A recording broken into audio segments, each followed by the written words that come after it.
Assalamualaikum warahmatullahi wabarakatuh. Di video kali ini saya akan menjelaskan materi tentang bimbingan konseling anak usia dini.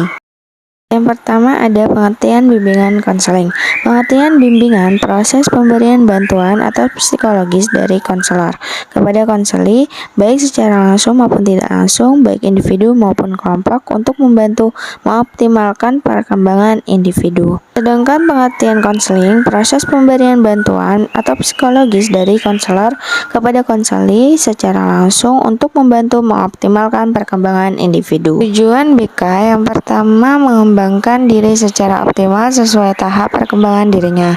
Yang kedua, menjadi insan yang berguna dalam kehidupannya. Ketiga, memiliki interpretasi. Yang keempat, memiliki berbagai wawasan dan pengetahuan. Dan yang terakhir, memiliki pilihan, penyesuaian, dan keterampilan. Kemudian ada fungsi BK. Yang pertama yaitu pemahaman.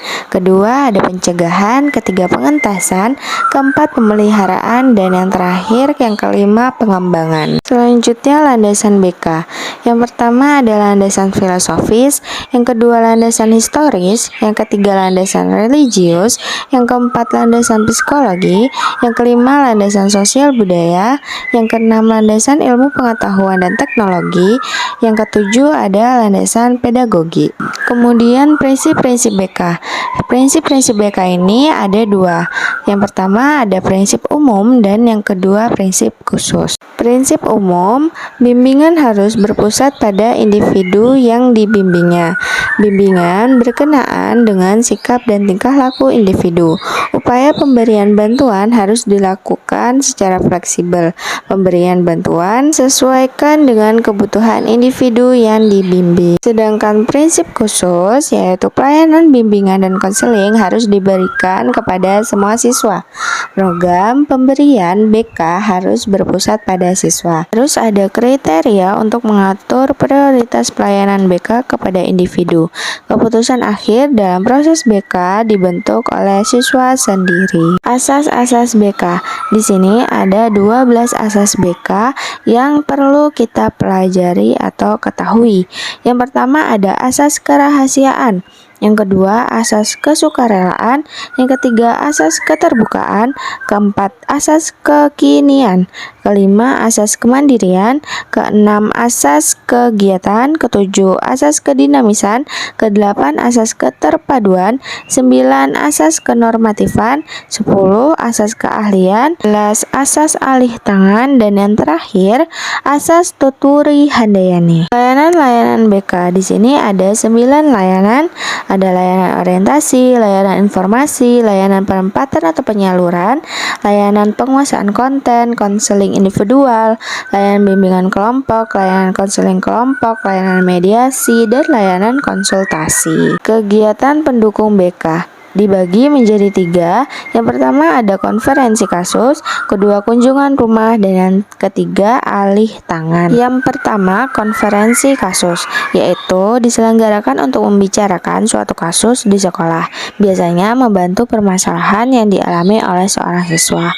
Yang kedua ada kunjungan rumah, yaitu penanganan permasalahannya. Siswa seringkali memerlukan pemahaman yang lebih jauh tentang suasana rumah atau keluarga siswa. Yang terakhir alih tangan, yaitu meliputi 2 jalur, yaitu jalur kepada konselor dan jalur dari konselor. Miskonsepsi dalam BK. Pemahaman yang salah mengenai BK, baik itu tujuan, fungsi, maupun konsep dasar. Miskonsepsi ini adalah konsep yang tidak sesuai pengertian ilmiah atau pengertian dari pakar bidang tertentu karena terjadi kesalahan dalam penyampaian atau penerimaan suatu konsep. Masalah-masalah belajar dan penanggulangannya.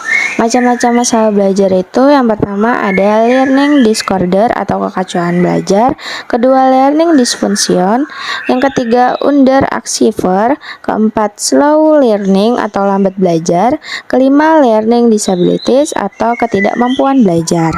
Penanggulangannya atau solusinya yaitu perhatikan mood anak, siapkan ruang belajar, komunikasi pada anak, mengidentifikasi siswa yang kesulitan belajar, mengalokasi letak kesulitannya, mengalokasi jenis faktor dan sifatnya, dan memperkirakan alternatif pertolongannya. Masalah yang bersifat umum. Yang pertama, masalah pembelajaran yang menyangkut interaksi antar komponen pembelajaran. Yang kedua, ada masalah pekerjaan atau rendahnya kualitas tenaga kerja, pengangguran, persebaran kerja yang tidak merata. Solusinya bisa menggunakan alat ungkap masalah umum dengan jenis teknik non-test yang digunakan konselor untuk mengungkapkan masalah-masalah umum yang dialami konseling. Ada juga peran-peran guru BK dalam mengatasi masalah belajar siswa.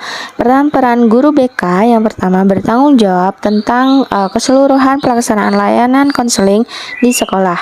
Yang kedua, mengumpulkan, menyusun, mengelola, serta menafsirkan data yang kemudian dapat dipergunakan oleh semua staf bimbingan di sekolah. Yang ketiga, memilih dan mempergunakan berbagai instrumen psikologis untuk memperoleh berbagai informasi mengenai bakat khusus, minat, kepribadian, dan inteligensinya. Yang keempat, melaksanakan bimbingan kelompok maupun bimbingan individual atau wawancara konseling. Yang kelima, mengumpulkan, menyusun, dan mempergunakan informasi. Yang keenam, melayani peserta didik dan membutuhkan bimbingan dan konseling di sekolah.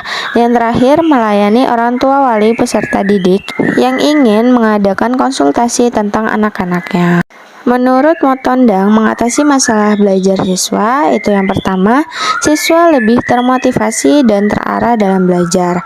Yang kedua, siswa merasa lebih diperhatikan melalui bimbingan dan konseling oleh guru bimbingan dan konseling terhadap siswa yang mengalami masalah kesulitan belajar. Yang ketiga, ada nilai dan prestasinya itu meningkat. Nah, itu tadi materi yang bisa saya sampaikan. Karena dimulai, maka juga akan diakhiri. Sekian dari saya, kurang lebihnya saya mohon maaf. Wassalamualaikum warahmatullahi wabarakatuh.